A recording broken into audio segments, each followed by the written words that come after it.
Masih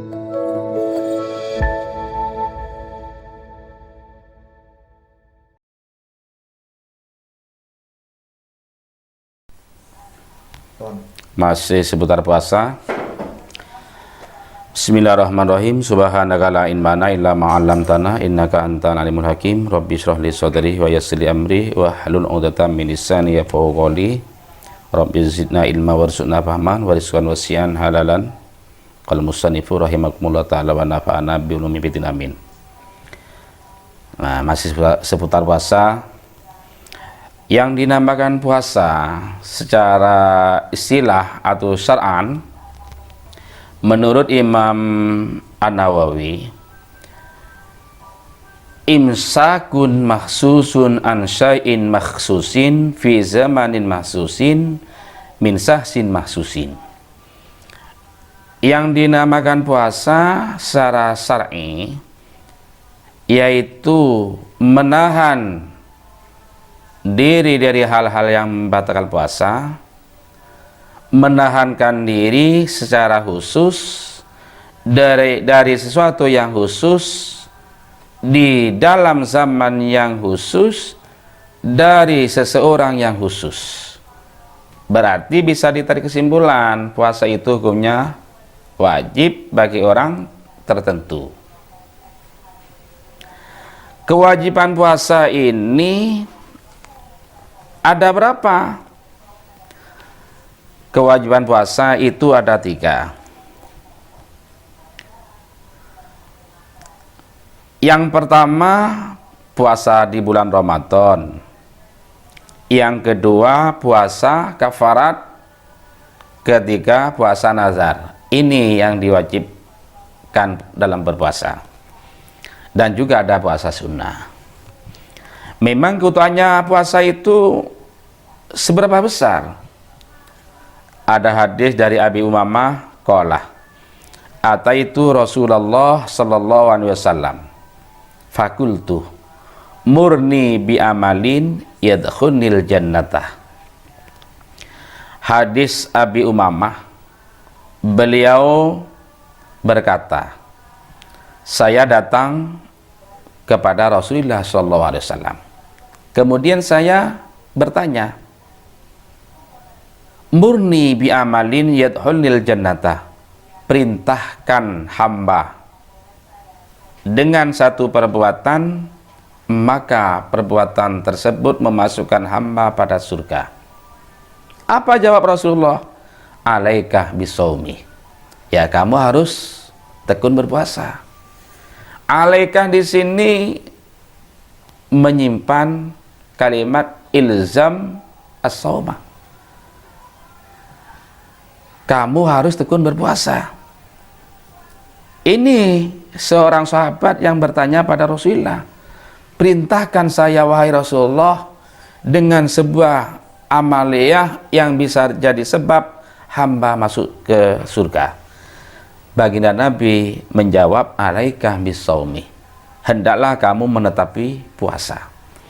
Fa innahu la idala lahu, karena puasa itu tidak ada bandingannya. Lah ini menunjukkan pahala puasa itu sangat besar. Sampai baginda Nabi bersabda, la idala lahu, tidak ada bandingannya puasa itu. Summa ataitu husaniyata, kemudian saya datang menemui Nabi Muhammad kedua kalinya. Ini pengakuan Abi Umamah.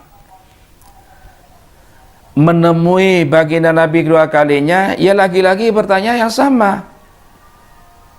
Perintahlah saya dengan satu perbuatan yang bisa jadi sebab masuk ke surga. Lagi-lagi Nabi Muhammad, alaika bisaumi, hendaklah kamu tekun berpuasa. Rawahul Ahmad wa Nasai. Hadis riwayat Imam Ahmad, An-Nasai, wal Hakim dan Al-Hakim. Wa sahahu, katanya Imam Al-Hakim, hadis ini termasuk hadis sahih. Ini menunjukkan fadilah puasa yang begitu besar. Maka sangat rugi jika ada orang mampu berpuasa tapi tidak berpuasa. Sampai ada riwayat lainnya mengatakan, andai kata orang tidak berpuasa 1 hari di hari Ramadan, misalnya diganti, dikodok sebulan penuh, itu masih belum sebanding. Wan Abi Sa'id Al-Khudri radhiyallahu an, dari Abi Sa'id Al-Khudri radhiyallahu an, anna Nabiyya sallallahu alaihi wasallam qala, dari Abi Sa'id Al-Khudri radhiyallahu an, bahwa Nabi Muhammad SAW telah bersabda, la yasumu abdun yauman fi sabilillah illa ba'adallahu bidzalikal yaumi an-nar an wajhi sab'ina kharifan. Tidak seorang hamba yang berpuasa satu hari di dalam jalan Allah kecuali oleh Allah dijauhkan dengan perantara satu hari tersebut, dijauhkan dari neraka selama 70 tahun. Ini puasa satu hari, oleh Allah dijauhkan dari api neraka 70 tahun. Hadis riwayat Al-Jamaah illa Abu Daud, kecuali Abu Daud. Hadis ini berarti bisa dibuat pedoman.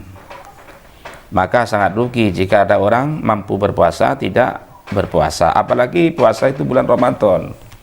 Ini kewajiban. Lantas dalil yang mana yang mengatakan bahwa bulan Ramadan itu wajib berpuasa? Mana hadisnya dan mana ayatnya? Ini mungkin pertanyaan orang-orang yang usil, karena semua orang mengetahui hukumnya bahwa puasa bulan Ramadan itu hukumnya wajib. Allah berfirman, ya ayyuhalladzina amanu kutiba alaikumusyamu kama kutiba alladzina min qablikum la'allakum tattaqun. Wahai orang-orang yang beriman, kutiba alaikumusyamu, diwajibkan puasa atas kamu.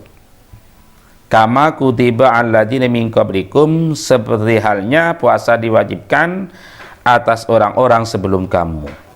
La'allakum tattaqun, mudah-mudahan kamu jadi orang yang bertakwa.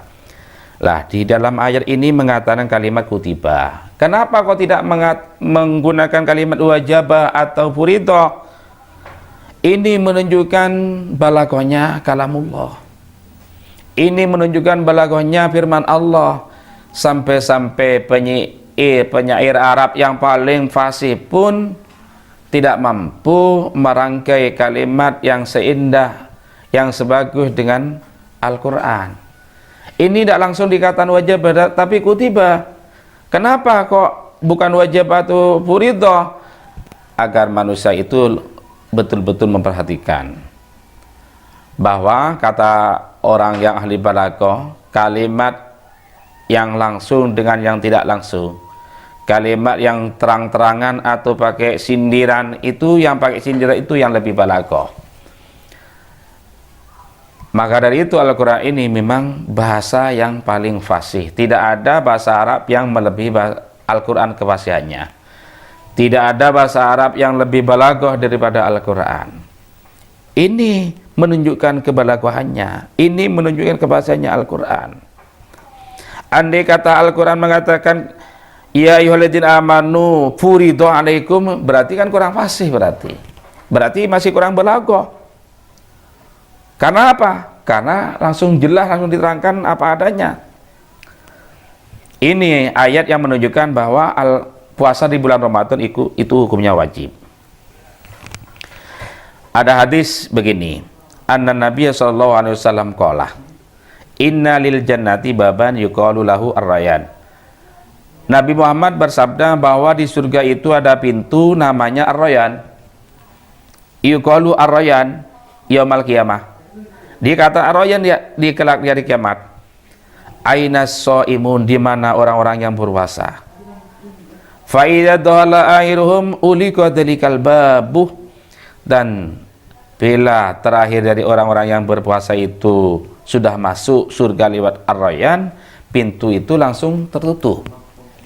Berarti di dalam surga ada pintu rayyan, tidak ada yang masuk melalui pintu ar-rayyan kecuali orang-orang yang berpuasa. Kalau tidak berpuasa tidak bisa masuk lewat ar-rayyan, ditutup. Orang yang berpuasa oleh malaikat dipanggil, wahai orang-orang yang berpuasa, dekat ke sini, kamu masuk lewat sana, boleh.